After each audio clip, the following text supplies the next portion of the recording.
Welcome. I want to welcome you to yet another episode of the Unpopular Podcast. This is your boy Jalen.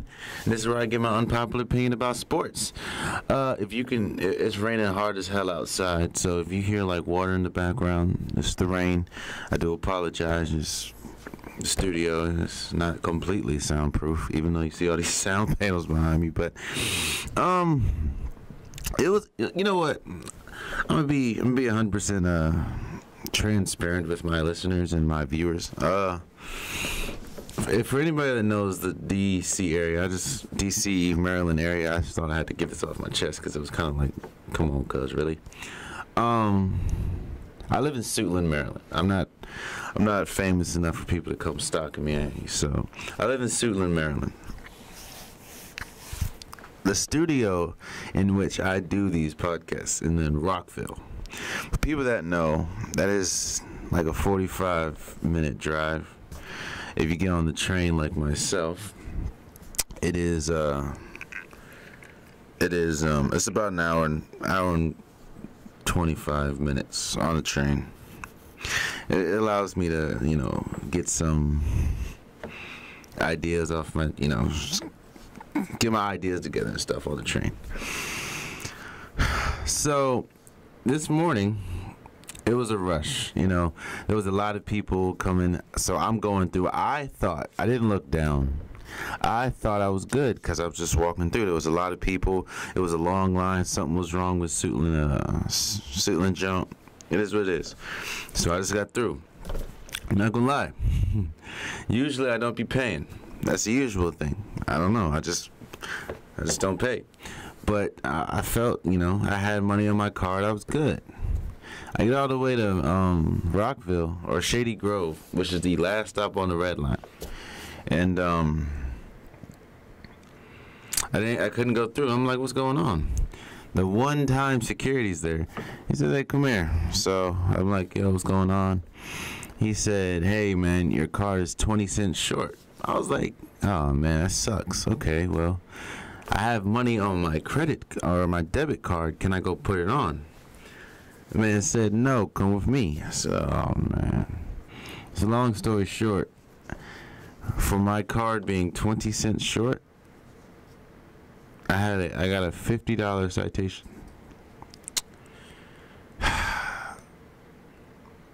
Wild, I know. But that's enough about me. Again, this is the Unpopular Podcast where I give my unpopular opinion about sports. I don't know if I started this off already, but this was a big week in sports. I'm not gonna say big. A lot went down in sports on all spectrum, like all sporting, all sports platforms. Basketball, football. A lot went down. You got a lot, and we're gonna talk about a lot. Of course, we got the unpopular topic of the day that's coming soon or coming up, and let's start with what we saw last night. So for people that don't know, Aaron Rodgers and the Green Bay Packers went up against Tom Brady and the Patriots, and Tom Brady was pretty certain. Well, I'm not gonna say. Okay, so this is what I saw. The Patriots won 31-17, and I saw a team, a player in Tom Brady. Now, don't get me wrong. I'm not saying this to say he's trash, and I'm not saying this to say he needs other people. But what I'm saying is, I saw the player that has a lot to work with compared to a player that has very little to work with, in Aaron Rodgers. Aaron Rodgers, I don't know how many times he was getting knocked down. He had to hurry up due to the fact that his offensive line broke down. Adam Jones had a very costly turnover that led to not only the momentum swinging, because at that time it was 17-17, and Green Bay was looking like they were about to score because they stopped Tom Brady. I know he had 6 consecutive incompletions, which was the first time that ever happened in his career. So they looked like they were about to take advantage, and Aaron Rodgers was rolling. They were doing what they had to do. Adam Jones, he was playing really good last night, but He fumbles the ball, big momentum swing. Green Bay scores on that. Or New Orleans scores. New England, I'm sorry, scores on that play, and then Josh Gordon scores. So just 2 quick points. And I saw Tom Brady very rarely. I think he got sacked once, but he very rarely got hurt, rushed. He very rarely got touched. His O-line was great. Josh Gordon came up pretty big. And they didn't even have Gronk. The running back, White, was good. Cordell Patterson was good. And, of course, you have Bill Belichick, who is arguably the greatest coach in sports history. So, but then you look on Aaron Rodgers' side. Like I said, his offensive line was trash, to say the least. He was getting sacked and knocked down left and right. Had to do a lot of throwaways. Adam Jones, like I said, was playing good. However, he had the costly turnover. There were so many people on Aaron Rodgers' defense that was getting injured, and it was his wide receivers are really young outside of Devontae Adams. So I just saw 2 of arguably the greatest quarterbacks we will ever see, arguably. And Tom Brady just had more, and it showed. Patriots is more of a team, and the Green Bay is more of an Aaron Rodgers save us. And while that could work from time to time, that's not going to win against the Patriots, and that's not going to win. As you've seen from the record, they're 3-4-1 now. That's not going to win consecutive like a lot in the NFL, because you have teams. They can only do so much. You trade your arguably second best defensive player in Clinton Dix. They struggled on defense last night. You trade Ty Montgomery, which, you weren't really... You trade Ty Montgomery outside of Devontae Adams and one of their other receivers. They struggled, catching the ball and getting open. So, last night, when I watched Green Bay and the Patriots, it really showed one person's working with a loaded gun and one person's working with a little party gun, a little water jump. So, of course, Aaron Rodgers was great, though. He was making some passes that people would dream of making. The ball was coming quick and fast out of his hand when it could. He was throwing on target and precision. It's just when he was getting hurried a lot, so he had a lot of throwaways, and of course he's still dealing with his knee, so that he hurt in the first game. So it's a lot. It's a lot, and it really shows just how limited Green Bay would probably be the Browns if they didn't have. I'm sorry. Green Bay would be worse than the Browns if they didn't have Aaron Rodgers, and that's just fact. Their defense is trash. Outside of Devontae Adams, they really don't have a wide receiver core. And Adam Jones, he's good, but he can't carry. I don't see him carrying. I can't say can't. I don't see him carrying a team. So it's that's how it is, and it's sad. And I think Colin Cowherd alluded to this. Green Bay has so much stuff working for them. I'm sorry. New England has so much stuff working for them. You have their division's really weak with the Dolphins, and I don't even know who else in their division. It's so trash. Yeah, I do. So when your biggest competition is the Dolphins, who haven't been good and since I've been born, you have Bill Belichick, who's arguably, like I said, the greatest coach in NFL history or sports history. You have Tom Brady, who, while he hasn't had a complement of weapons at his disposal at all times, he's always had a solid someone. Like White is good, and White would be really good for somebody else. Oh, he's always had Gronk. While Gronk has struggled with injury, he's always had Gronk as a safety net. Now you have Josh Gordon. He had Randy Moss that one year. Um, it so it he there's a lot that's helped him. There's a lot that's helped Tom Brady compared to Aaron Rodgers. His division's getting stronger. You have the Bears, who's looking good. You have the Vikings, who are, coming into the league or coming into the season were Super Bowl favorites. You have, well, the Lions suck, but you have so many things working against Aaron Rodgers. Not to mention the NFC is 10 times, in my opinion, better than the AFC. I mean, AFC right now, you have the Packers, you have the Chiefs. Denver's only good on one side of the ball, and they've really been like that since Peyton Manning left. I don't know. And then the NFC, you have the Saints, the Seahawks, the Panthers, the Rams. It's just so, the Eagles, who are defending champions. So Aaron Rodgers is always playing behind the 8 ball. And not to mention, you have your team doesn't really, or the front office doesn't really help you out trading some of your best players. Not going and spending money to get players. Like, why didn't they go get Khalil Mack? Why didn't they go get Patrick Peterson? Especially when their weakness, and it's a glaring weakness, is their defense.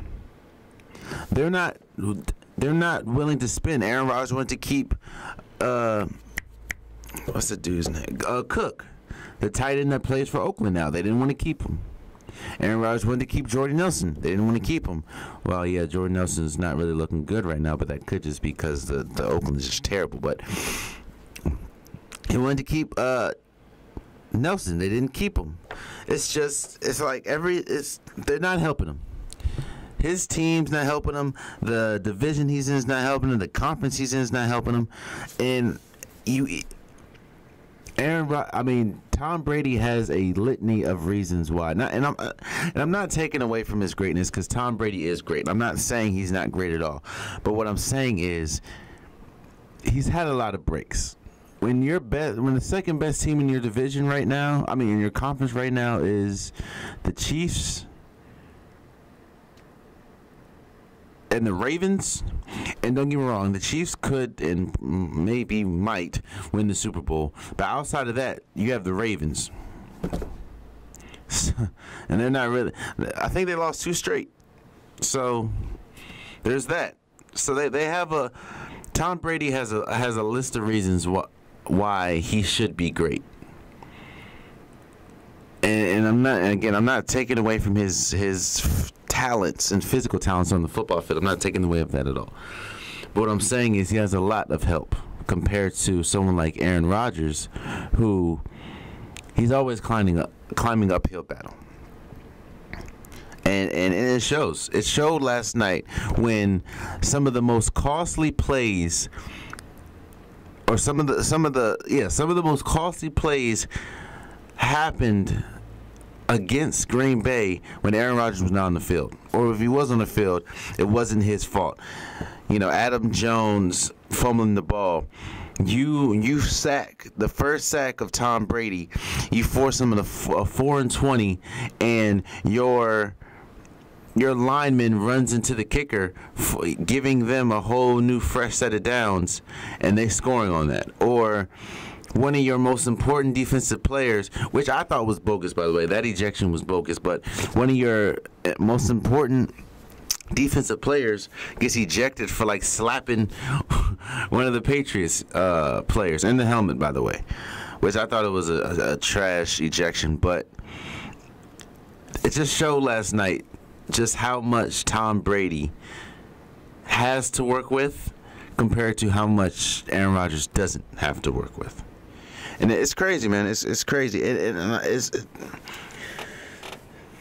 is probably, that last night was probably the last time we will see both of them play each other. I think they don't play again in 2024. And at that case, Tom Brady's 45, 46, and Aaron Rodgers 43. So I don't know. That's probably the last time we see them play, and it just sucks. While we did get great quarterback play, it just really showed. The contrast in teams and contrast in what one player has to work with compared to another. Sucks. Another good game yesterday was the Saints and the Rams. The Saints were putting it on the Rams. And now, in a little context for people that don't know, the Rams were going in 7-0 or 8-0. I think it was 8-0. 8-0. They look, wow. Okay, so I'm not gonna say they look like gangbusters, but they bought that team. You have Sue, you have Aaron Donald, you have Jared Goff, who's looked really good, Brandon Cooks, Robert Woods, Todd Gurley, who could end up being the MVP this year, Marcus Peters. So you have a litany of talent. Not to mention the talent that's injured. Akil Talib. So they have a litany of talent. They've been putting it on people this year. While in the last few weeks they've looked a little wounded. Of course, they're dealing with injury, but their defense hasn't been exactly what we thought. Well, let me say this: their front seven has been, or their front line has been great when it comes to defense. Aaron Donald, there's a stat that came out and said that he's getting double teamed 70% of the snaps. 70% of snaps he's getting double teamed, which is an outrageous number. Not especially when you have, what's the name, Fowler. You have Fowler and you have Ndamukong Suh. That's insane. So their front has been great, but their back end has been real suspect. Marcus Peters has struggled the last few weeks. Where she's come out and said that yesterday. And they've been getting beat far too often. And last night it showed. Alvin Kamara was killing. He had three. I believe he had 3 touchdowns. Michael Thomas had a franchise record. I believe it was 210 yards. He whipped out the phone. I had my feelings and I had my suspicions. But I think yesterday really confirmed what I was thinking, and that going into the season, I believed that it was going to be the Rams and the Patriots to make it to the Super Bowl. I mean, you can never really count on the Patriots. They have a level of greatness to them that you just can't overlook anymore. Like it's not, you can't overlook it. But I thought that it was going to be the Rams and the Patriots. The Rams were loaded, and they are loaded, and that's a hard team to go against. But as of today, my view has changed drastically. I think the Super Bowl will be the Saints and the Chiefs. The Chiefs have a litany of talent. You have Tyreek Hill, Kareem Hunt, Sammy Watkins. You have Patrick Mahomes, Travis Kelce. They have an absorbent amount of talent. And while New Orleans' defense is still very suspect, to say the least, when you have an offense led by, if you listen to a couple podcasts ago, I gave my reasoning why I think Drew Brees is a top 5 quarterback of all time. So when you have Drew Brees and you have Sean Payton, who those two together are one of the greatest coach quarterback duos in NFL history. When you have Drew Brees, Sean Payton, you have Alvin Kamara, you have Mark Ingram, you have Ben Watson, who made an incredible catch, and Michael Thomas, who I was debating with a couple people. We were discussing if he's a top 5 receiver in the league right now, or is it just him being paired with Drew Brees? We think it's a little bit of both, even though I don't think he's top 5, but he's the fact that you can be in the conversation, it says a lot. So when you have all those talent, it's hard for me, especially when the Super Bowl's in Atlanta, a dome. It's hard for me to not bet against Drew Brees, especially after I think they've won like 7 straight. So last night or yesterday really confirmed that Drew Brees can lead any. I'm not gonna say any team, because that kind of sounds like the team sucks, because they don't. But Drew Brees can lead a team that struggles mightily on defense, but they did get a big pick, and they did get a big 4th down stop yesterday. And they overcame Mark Ingram fumbling the ball, and then tried to fake like he was injured. Come on, bro. This man was holding it. You saw that? The man. All right, bro. You turned the ball over. We get it, but don't fake an injury, my man. Like he faked an injury, bro. The man was like, my arm. Like, bro, you just fumbled the ball. Get up and get out. Come on. But yeah, I think that it's gonna be Drew. I think it's gonna be Drew versus Pat.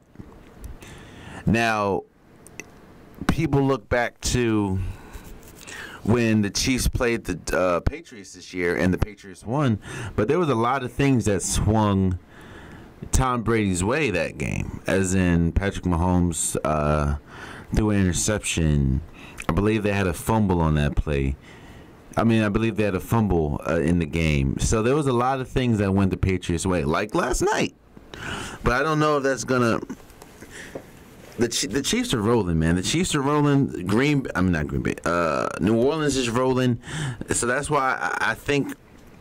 Now, would I be surprised if it's like the Chiefs and the Rams, or the Patriots and the Rams? No. Or the Patriots and the Patriots in New Orleans, which would be great to see Tom Brady against Drew Brees. But right now, I think it's gonna be Drew Brees and Patrick Mahomes in the Super Bowl. And yesterday's win, it wasn't as close as it looked. I know it's a 10-point game at the end of the day, but it wasn't as close as it really looked. So Drew Brees is great, man. And yesterday Drew Brees, along with Alvin Kamara, along with Michael Thomas, like, they're great. They're all great players, and yesterday really showed. It really showed. Man, look, man, I'm a Redskins fan, man, and I had a feeling we would lose because it's just the Redskins' way, but I didn't think we were going to get smacked like that, man. We allowed Julio Jones, who is a top 5 receiver in the game. We allowed him to get his first touchdown. Alex Smith couldn't throw the ball downfield, like, at all. Aaron Rodgers was throwing to, I'm not Aaron Rodgers. Matt Ryan was throwing to whoever and whenever he wanted. It was just bad, man. Redskins are the Redskins. You beat the Cowboys. You beat Green Bay. and lose to Indianapolis Colts. And the Falcons, who have been struggling. Not saying they're not a good team, but they have been struggling. So, it's incredible. It's incredible. Let me get off that before I get mad. Anything else? Any other games you want to talk about? Cam Newton looked really good. He looked great. Even though, so they went against the Bucs, and I think they were up 35-7 at halftime. And I look back up, and it's 28-35. I'm like, what in the whoa? I don't know what happened, but Cam Newton did look really good yesterday. He sealed the game for the Panthers. So, you know, it was a good day of football yesterday. It was a really good day of NFL football. Is there any other, I don't think we need to talk about that Monday night, last Monday night with what was this, Thursday. We don't need to talk about, look, it's not working with John Gruden. I don't know. I mean, I know it's early, and I'm not going to say fire him because you pretty much can't. You gave him a $100 million deal for 10 years. But it's just not working. There's so many, I don't know how many reports coming out with players. He's not connected with players, and I don't know if Derek Carr is just this bad or what, but he's garbage. He's played like garbage, like flat out garbage, and it's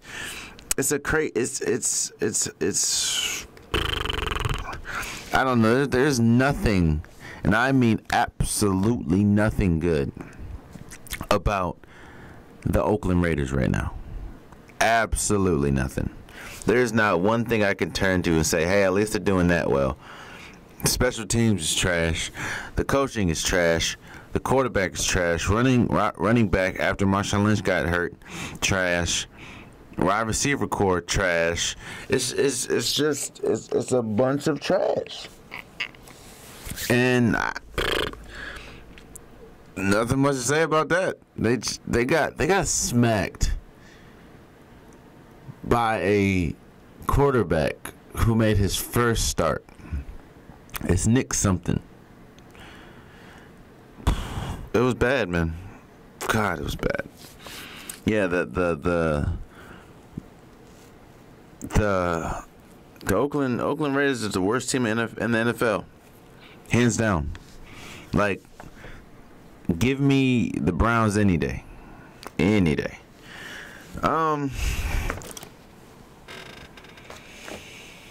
I think that's it with football. I mean, the trade deadline happened. Clinton Dix got traded to the Redskins. They lost. The Cowboys got Amari Cooper, which would be big for them. Golden Tate went to the Eagles, which is huge for them. And which is another reason why I said the Lions are garbage. Once you start trading assets, you just gave up. And they weren't going anywhere anyway this season, so yeah, they weren't trying to pay Golden Tate anyway, so yeah, that's a wrap. Yeah. Like I said, Dante Fowler went to the Rams, which was a big pickup. So yeah, that's NFL. That's the NFL. Any other big stories happen in the NFL? I don't believe so. Let's move on to the NBA. No, you know what? Let's take football real quick. Let's get a little heavy. So, University of Maryland, for people that don't know, there was an incident where there was a young man on the football team, unfortunately lost his life in practice. They're saying he was getting pushed too hard. He was asking for water. They weren't letting him have it. He tried to push through all the drills, which he was doing, but he collapsed and ultimately died.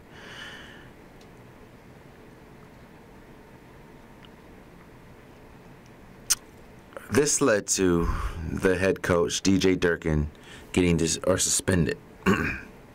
While University of Maryland went through their investigation and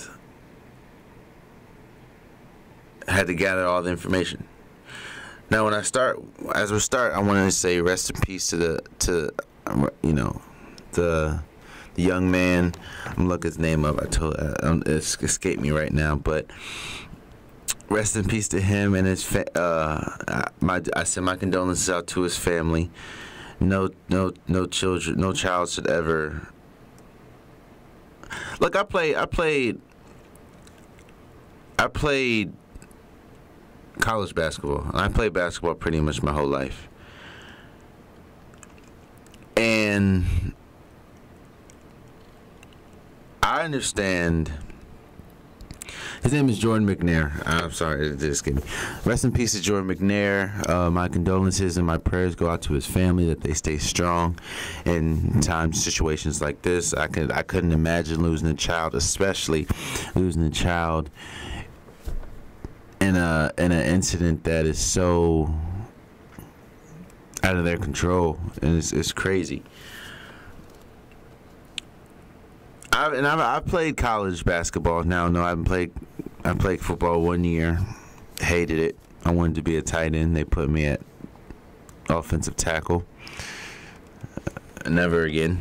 But in all seriousness, I know how it is when, you're running a drill and you're exhausted and you just want to push through, and the coach is not really letting you get some. Well, I'm not gonna say not letting you get some water, but you're not gonna ask the coach for some water because you understand how it looks to your teammates, and I understand pushing through, and I understand pushing your body to the point of exhaustion because you're working on your craft. You want to get better, so you gotta work your body into that pressure situation in games when you're tired and you have to keep going. So I understand that.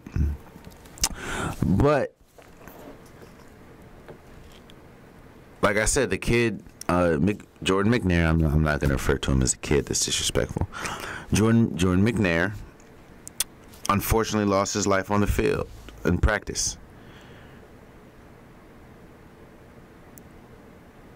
And like I said, University of Maryland dismissed their coach, DJ Durkin, or suspended him. This week, they reinstated him after the findings, I guess, came out to say that he wasn't at fault for Jordan McNair's death. I think they said that it was outside elements that is out of DJ Durkin and Jordan McNair's control. Clearly, the University of Maryland president wasn't rocking with this decision at all, because that same day he got resigned, the University of Maryland president the day DJ Durkin got reinstated, the University of Maryland president resigned, saying that he's stepping down after this semester.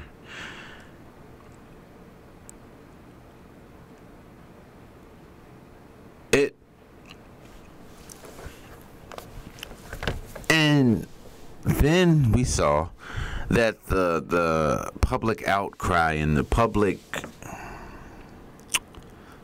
rage was at an all-time high. Jordan McNair's father made a statement saying, he felt like he got spit in the face and he was disrespected, and it's a tough day for him and his family because DJ Durkin's back. And then, like I said, clearly the University of Maryland president wasn't rocking with that decision because he resigned the same day. And then the next day, DJ Durkin was fired because of the public outrage and everything.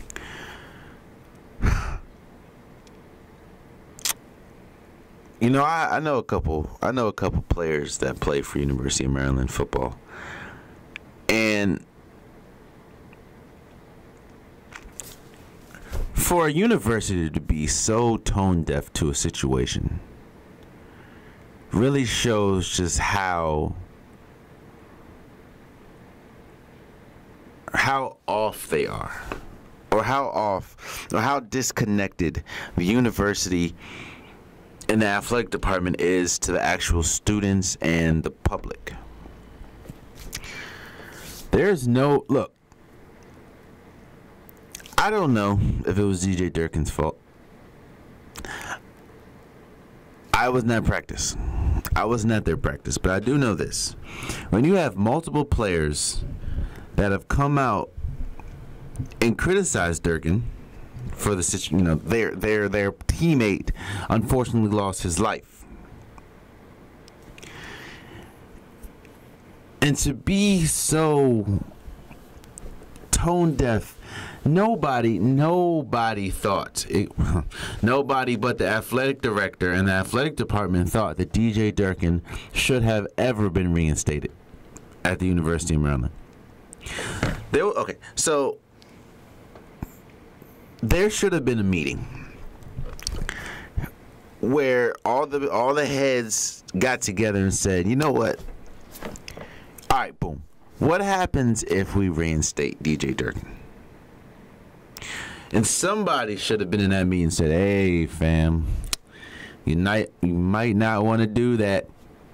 He's not really the most popular person in the world right now. A child lost his life in his care. My best bet is you don't reinstate this guy. That's all I'm saying. Clearly, not one person in that meeting said that. And what made it, and this is the thing, what made it even worse is that, and Tim Tebow kind of alluded to this, they didn't fire him because they thought it was the right thing to do.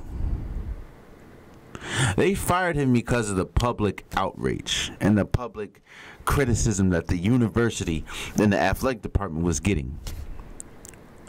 They didn't fire because it was like, hey, all right, unfortunately, a athlete, a child died on your watch. You got to go. They didn't fire him because, you know what, not only did a child unfortunately pass in your watch, the football team hasn't been great since you've been the coach. So you got to go. They didn't fire him because, a child unfortunately died in your watch.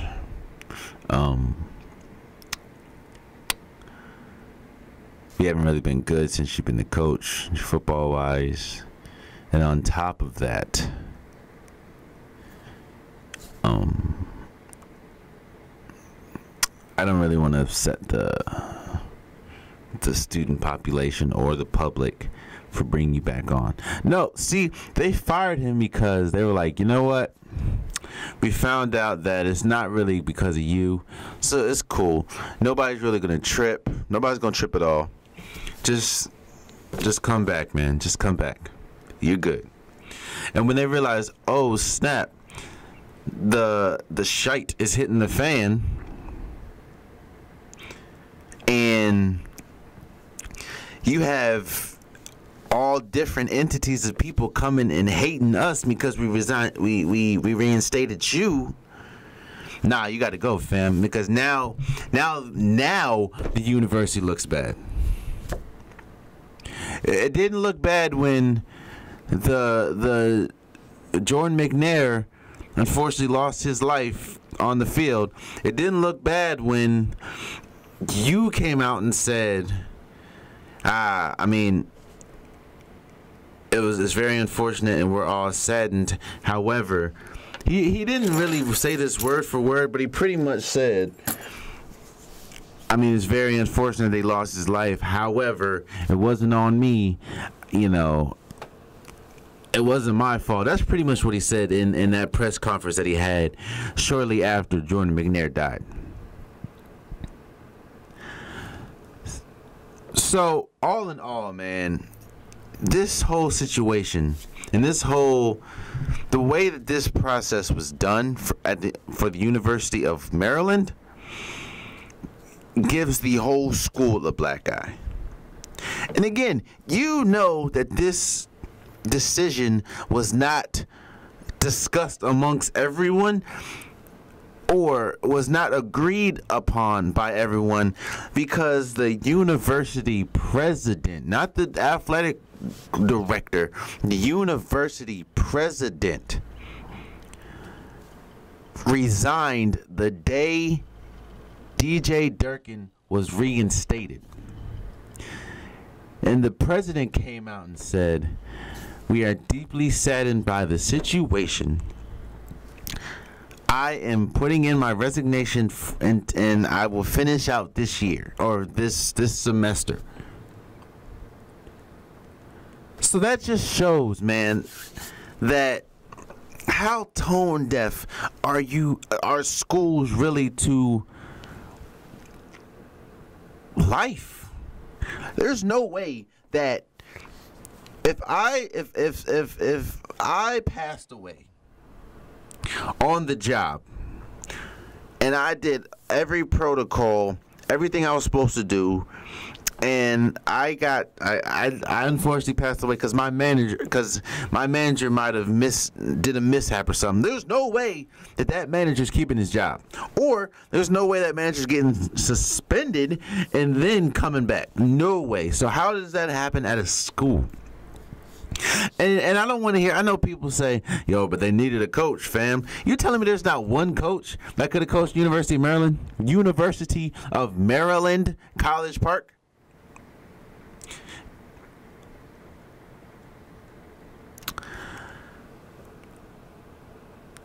I'm not mad at the fact that they reinstated him. I mean, I'm not mad at that. I'm mad at the fact that they were so tone deaf that they thought it was okay to reinstate him. And then I'm also upset at the fact that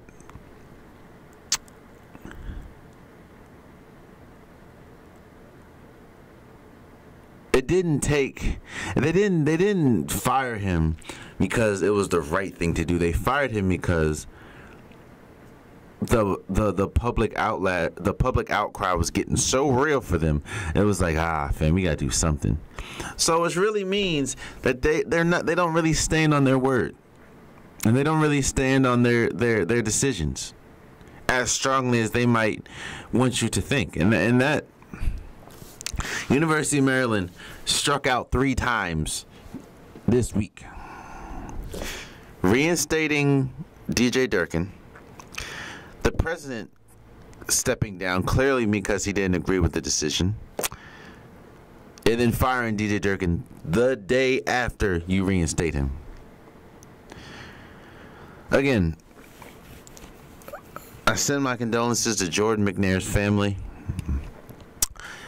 You know, I couldn't imagine what it's like losing a child, and I hope that this shows this is a learning thing, a learning situation for not just University of Maryland, but for all colleges, bro. Do the right thing, man. The wrong thing the right thing sometimes isn't hard to do. The wrong thing sometimes isn't hard to do, but it doesn't mean you have to do it. Like, the fuck? It's just mind-boggling, man. It's mind-boggling. Oh man, I'm depressed now. Let me. Dang, bro. Like, Maryland, what are you doing? What are you doing, man? And I feel worse. I feel bad for the players, for the players' estate, There were a lot of players that walked out of DJ Durkin's first team meeting, and there's it's this media frenzy, this unfortunately their teammate passing, and all this is I really feel bad for the players, man. I really do. I really do. I really do. I really do. All right, man. Let's get to let's get on a positive vibe, because that thing just that thing kind of depressed me. Derrick Rose, man. Derrick Rose dropped 50. Man, I was so happy for Derrick Rose, bruh. I really was, man. For people that don't know, Derrick Rose has been dealing with injury after injury after injury after injury since winning his... There was a chart that came out. Since winning the MVP, being the youngest to ever win the MVP, I believe almost every lower extremity of his body has hurt. For torn ACLs to meniscus tears. The man, broke his eye bone. I don't know how many times he's had ankle sprains. The thing wears on. He gave up on his legs. Or I'm going to give up. He lost confidence in his legs. And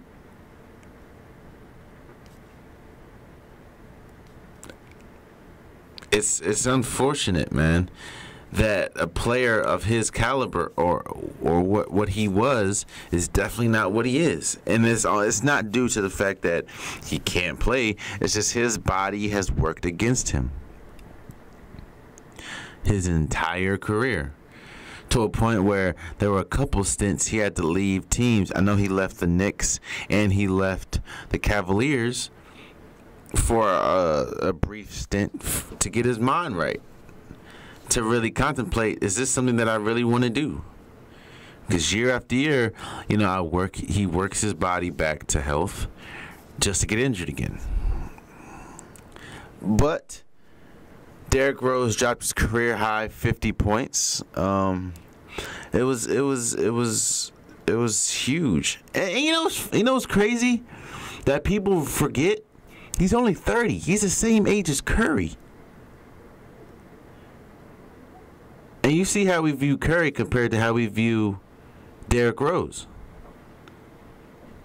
But he's the same age as Stephen Curry. But again, man, Derrick Rose dropped 50, man. Shout out to him. I was excited to see it. I was excited for him. He started crying at the end, which I understand what he was going through. I understand how he was feeling. I understand all the sacrifice. Now, again, I don't understand as in because I've done it, but I know just how hard when you put your mind to something and you want to do something so bad and something, the setback after setback after setback, but you just keep pressing through. Man, I respect Derrick Rose, and you saw almost everybody in the league, from LeBron to Steph Curry to CP3, everybody, pretty much wrapped their arms around him, was like, congrats, man. Like I said, it's big. 50 dropping his career high after what he's done and what he had to go through is huge, man. So shouts out to Derrick Rose. I'm happy for the guy. But let's talk about the scoring boom, man. I don't know how many times I've looked at a score and it's like 150 to 129 or 135 to 108, like. There's clearly a scoring boom, and it really correlates to how the freedom of movement rule has changed, giving players a lot more freedom and to do what they have to do, which is allowing NBA players to score a lot more easily. So, I mean, in the last 9 days, we've seen Curry drop 50, we've seen Klay Thompson drop 50. We've seen Derrick Rose drop 50, and we've seen Blake Griffin drop 50. Blake Griffin. Who would have ever thought Blake Griffin's dropping 50 points? It happened. Shout out to Blake. Shouts out to Blake Griffin. But there is a scoring boom, and people were arguing, debating if it's good for the league. Hell yeah, it's good for the league. Look, and I'm not just saying defense doesn't matter. I'm not saying that at all. What I'm saying is people like seeing scoring. That's why touchdowns in the NFL is up. That's why you see multiple games where people have 5, 6, 7 touchdowns. People like seeing scoring. People like seeing high rate of scoring, and you see by the viewership, people are watching. People are still engaged in watching the NBA. People are still involved. People want to see the NBA. People come to watch the NBA. And the ratings are, like almost every year, at a all-time high. And there's a lot going on with the NBA. You know, with LeBron and the Lakers, Golden State, they're playing great. You have teams that we thought were doing great are struggling a little bit. Like, there's a lot of things going on in the NBA, and the scoring boom is just the icing on the cake. And no, it's not bad for the NBA, because that doesn't stop great defenders from defending. I mean, Draymond Green is still one of the top defenders in the league. So is Kawhi Leonard. So is Rudy Gobert. So is Patrick Beverley. So it doesn't really affect. I mean, it's not really affecting them as much as it's affecting the whole team. But the NBA is still exciting to watch, and people are still watching the NBA. So for people that think that the scoring boom is bad for the NBA, clearly ain't watching. Clearly is not watching. But since I talked about Patrick Beverley, let me discuss. So Patrick Beverley and Russell Westbrook, they played, I believe, Monday or Tuesday, and they got into a little verbal altercation because Patrick Beverley dove for the ball. And by the time he was able to, so Russell Westbrook moved the ball as he was diving, which caused Patrick Beverley to pretty much run into Westbrook's knees, or dive into Westbrook's knees. And people's like, oh man, he's a dirty player. He's a dirty player. And I'm like, no. What? Look. Players like Patrick Beverley, Andre Roberson. No, not him. Not him. He's athletically crazy. Patrick Beverley, PJ Tucker, players like those players like them. They have to toe the line of competitive and quote-unquote dirty. Because if they didn't, they wouldn't be in the league. Patrick Beverley's short. Patrick Beverley's like 6 feet or 5'11". PJ Tucker is so offensively declined, it's crazy. Now he's almost perfected that corner 3-point shot, but that's about it.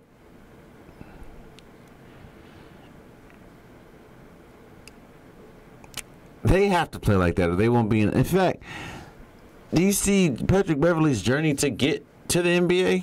How he's had to go overseas and play for like 3 teams, and had to play in the D League, and got cut from the D League, and had to come back. And it's just if he does not play with that chip, if he does not get every loose ball, if he's not the fire, if he doesn't have that play with that fire, then he wouldn't be in the league.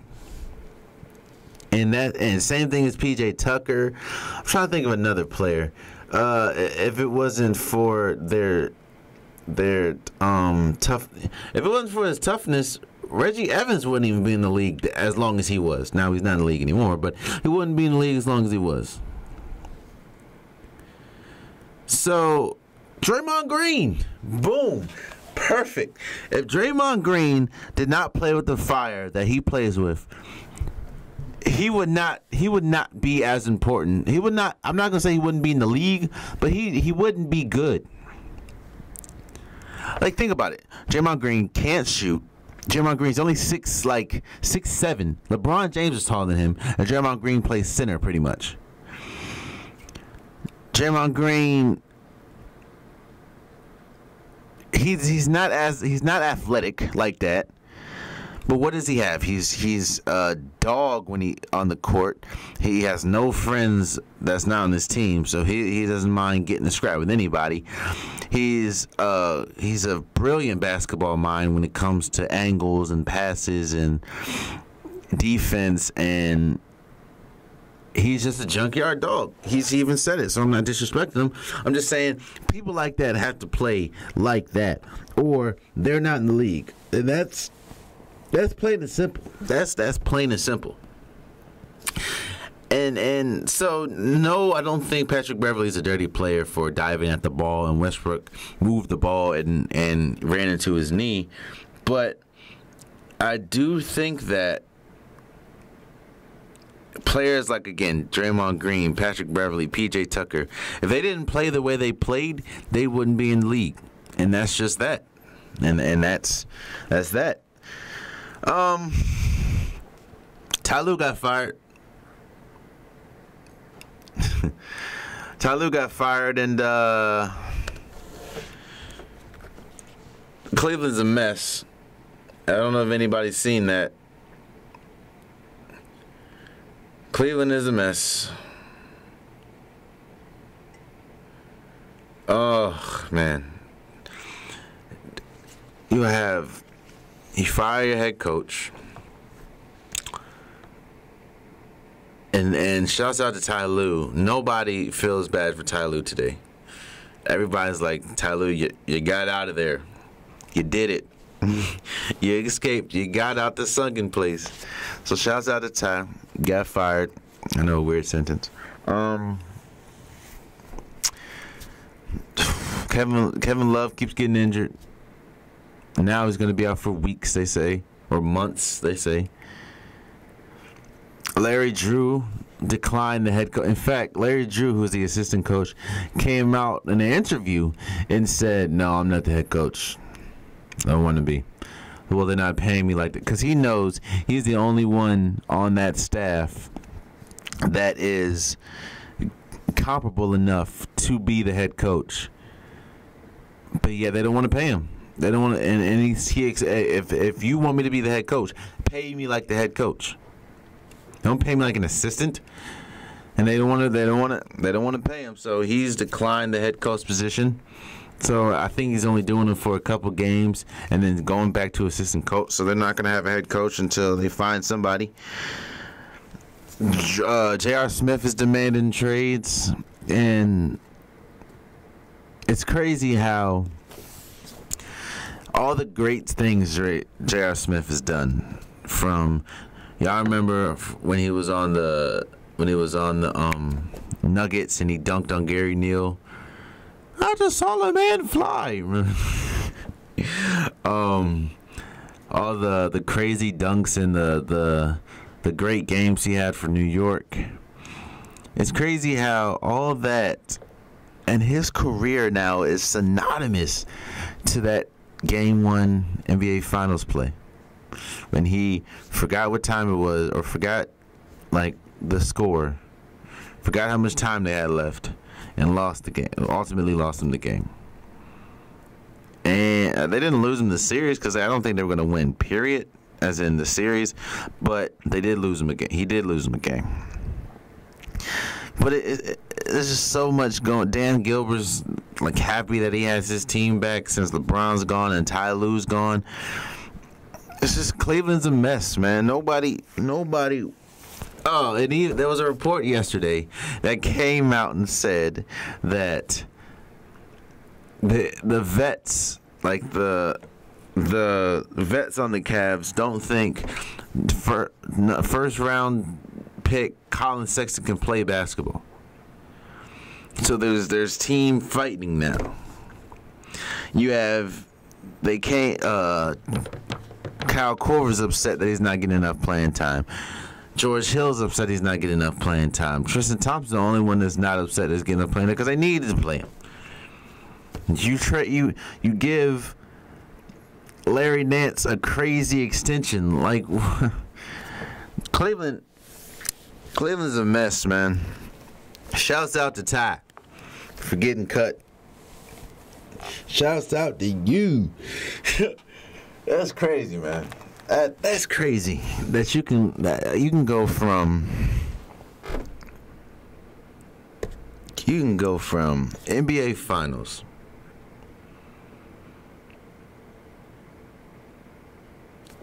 to now being arguably the worst team in basketball.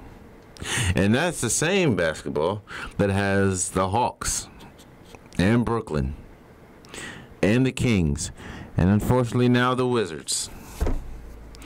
So Cleveland is a mess. Like a mess. The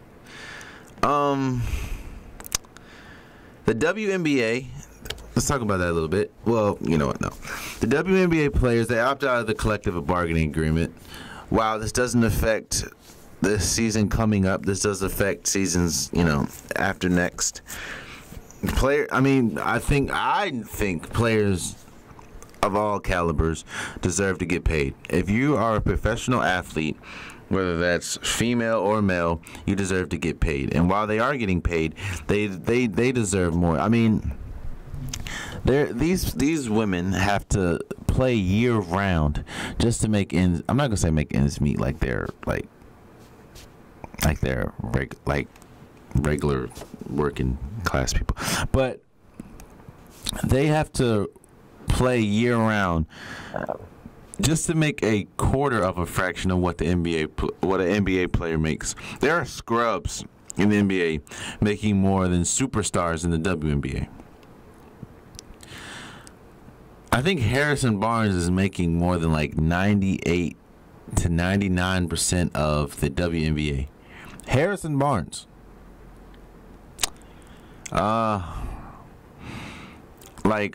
Okay, so a WNBA player, they have to play, of course, a WNBA season. Then they go overseas and play.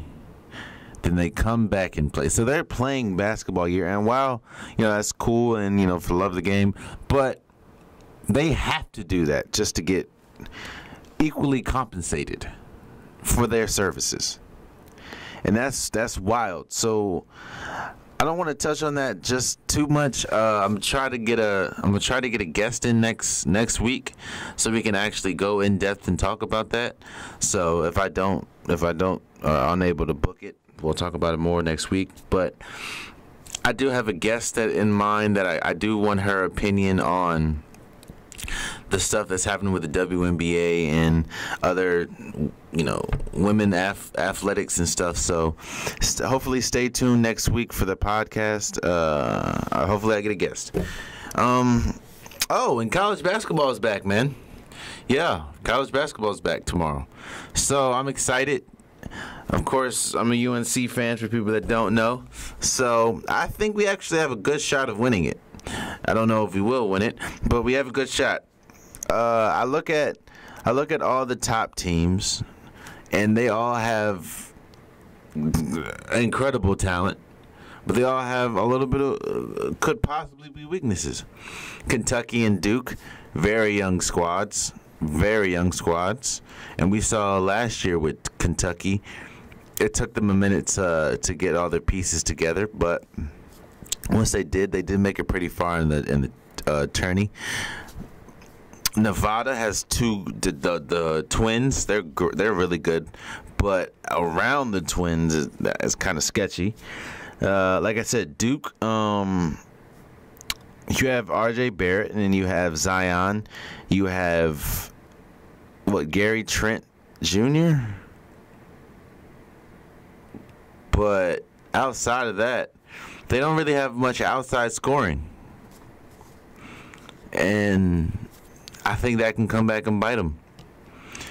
My North Carolina or Kansas has a lot of good returning players, but they also did lose a lot, not only in the draft, but the senior class. You lose Devontae Graham, you lose Ski or Zvi, whatever, however you say his name, to the Lakers. So they lost a lot of leadership and they lost a lot of scoring.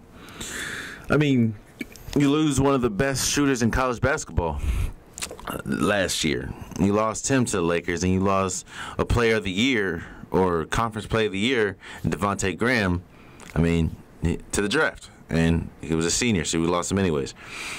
North Carolina, we have a lot of great talent. We have a lot of good talent coming back. We have Luke May coming back, and Seventh Wood. Hopefully he gets his crap together. We have Nasir Little. We have a lot of new players coming and a lot of great talent. It's just I don't know how they're all meshing offensively. I don't know if we'll be able to, if we are able to keep up with the rest of the league, then we have a great shot. We have pretty much all our big men are returning, so that's another year of experience, another year with Roy Williams, another year with the system. So they definitely looked young last year, and this year we'll see how it goes. But yeah, it's exciting. It's exciting, man. I know the top 4 teams play tomorrow. Duke, Kansas, Kentucky, and let me see. I know it's the top 4 teams play each other tomorrow, and it's always like that. And it's exciting. It's exciting. I do think that Villanova, how they're ranked 9th right now. Villanova always finds a way to exceed expectations. I mean, nobody thought they were going to win a national championship 2 of the last 3 years. Now, they did lose a lot of big pieces, as in you losing Jalen Brunson, Archie Diacono, and the seniors that they lost. Those are huge, and that's going to be tough to overcome, but they can overcome it. And I don't know when I say they can overcome it, as in can they win a championship? Doubt it. But I've doubted them the 2 of the last 3 years. Okay, so Kentucky plays Duke, and Kansas plays Michigan State, who's ranked 10th. So those are all, I got unfortunately, I have Duke winning that one, and I have Kansas winning, so we'll see how that goes. But yeah, college basketball is back tomorrow. I'm really excited about it. And yeah, man, go Tar Heels. I got us winning it all. I gotta go with my team, gotta go with my squad. So shouts out Tar Heels. And with that being said, let's get to the unpopular topic of the week. Welcome to the Unpopular Opinions. Unpopular opinions. Have unpopular opinions. Unpopular opinions. Okay, so what's an unpopular opinion? Unpopular opinions. To utter such blasphemy. He's got the nerve, the audacity, the unmitigated gall to echo such blasphemous nonsense. Just blasphemy. So a report came out this week, or yesterday, or 2 days ago, saying that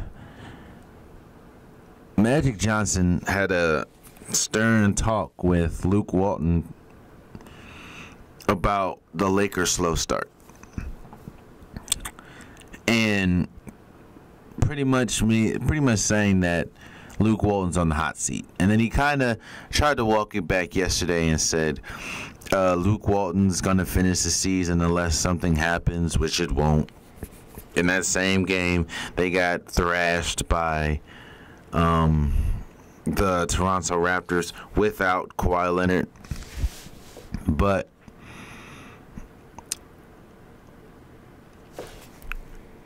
sometimes management has a false belief of what has a false reality of what is real, if that makes sense.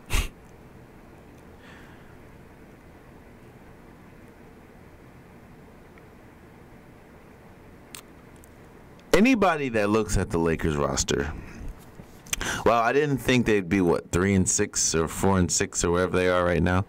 I didn't think that they are below 500. I didn't think they'll be below 500. If you look at that roster doesn't deem championship or bust this year roster.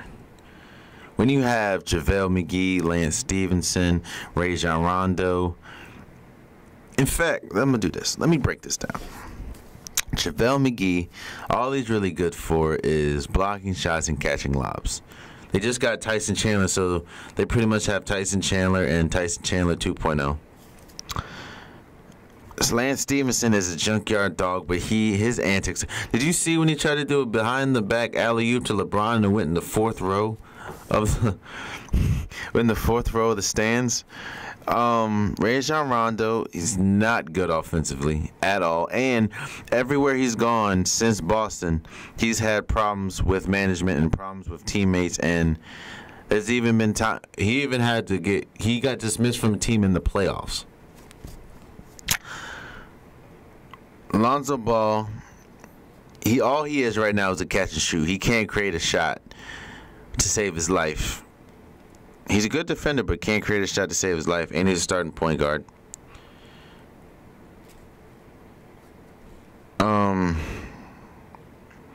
Brandon Ingram, who's been playing really well, but he was suspended 4 games for fighting.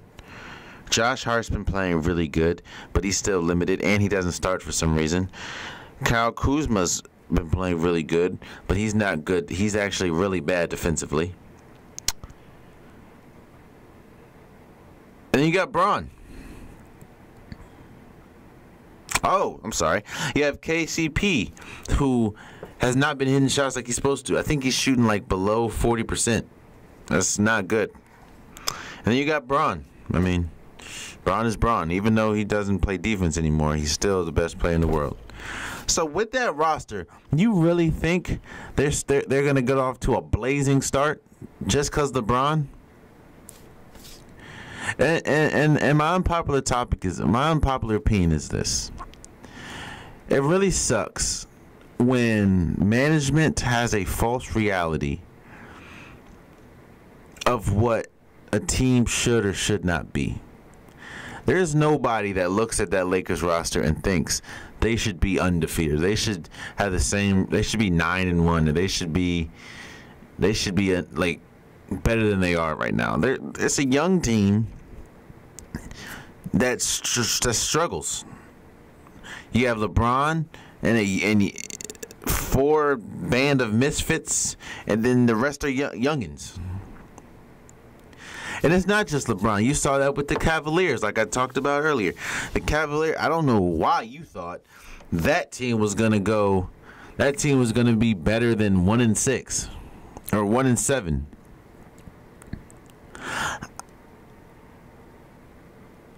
It's crazy. It's crazy to me when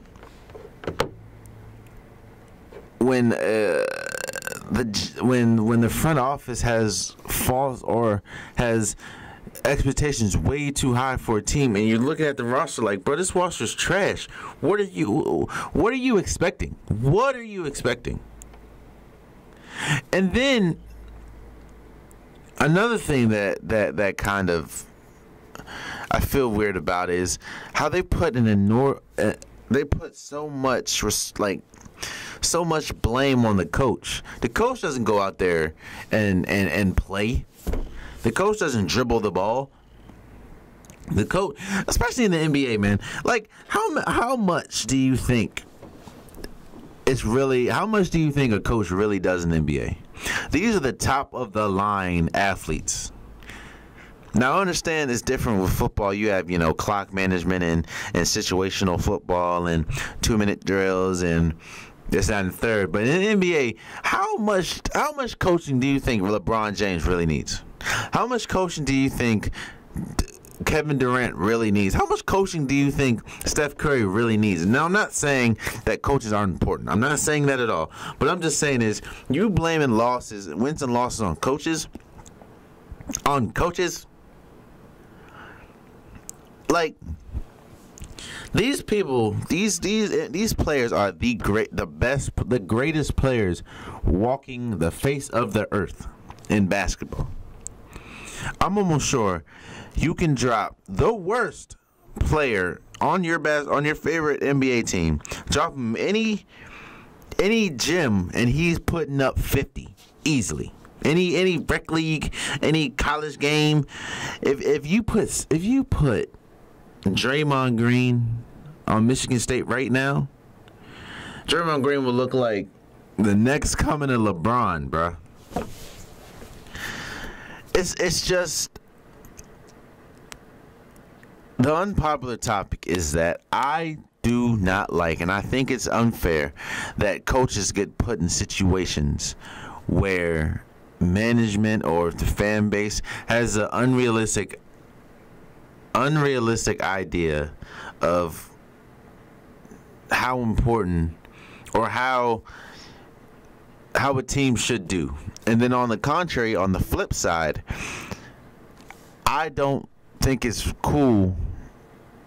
Like, I think that coaches get too much blame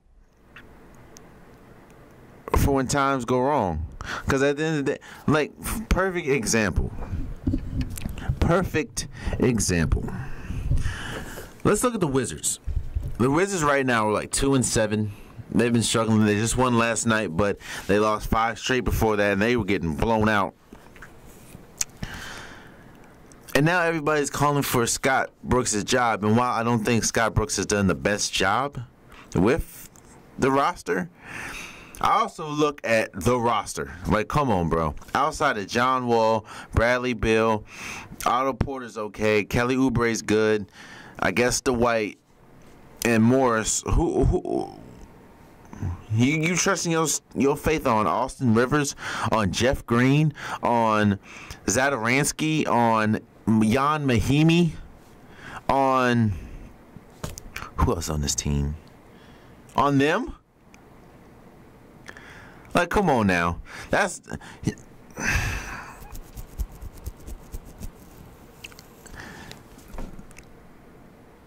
not a good team, to say the least. Now, they should be better than they are, and I put it more on the players just quitting half the time and not playing hard. But then again, and that goes to, if they don't play hard, that's the coach's fault. If that's the coach's fault, like, why do you go out and play? And this is for not just basketball, this is for any sport. Why would you not go out on a court or on the field or on a why would you go out on a court or on the field and not play hard? Like, what did Herm say? You play to win the game. Like, what are you playing for if you got to be motivated to play? Now, I understand you be like, I understand when you talk about motivated, like, Golden State and everything. Like, they don't get motivated game after game because they're worried about the championship. Yeah. The Wizards are not in that situation.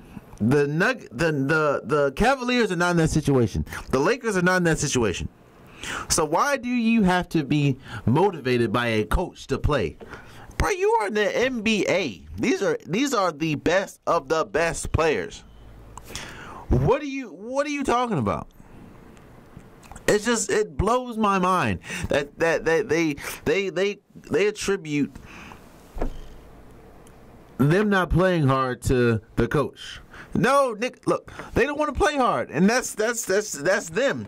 Get them out of there. And I'm not just saying what there is. I'm just saying any athlete. Why do you have to be do you know how many people are waiting for athletes to fail so they can just go in? Do you know how many D-League players are tired of being in the D-League? Do you know how many minor leaguers are waiting for, Aaron Judge to be like, yeah, I'm done with this, and then they just take his spot?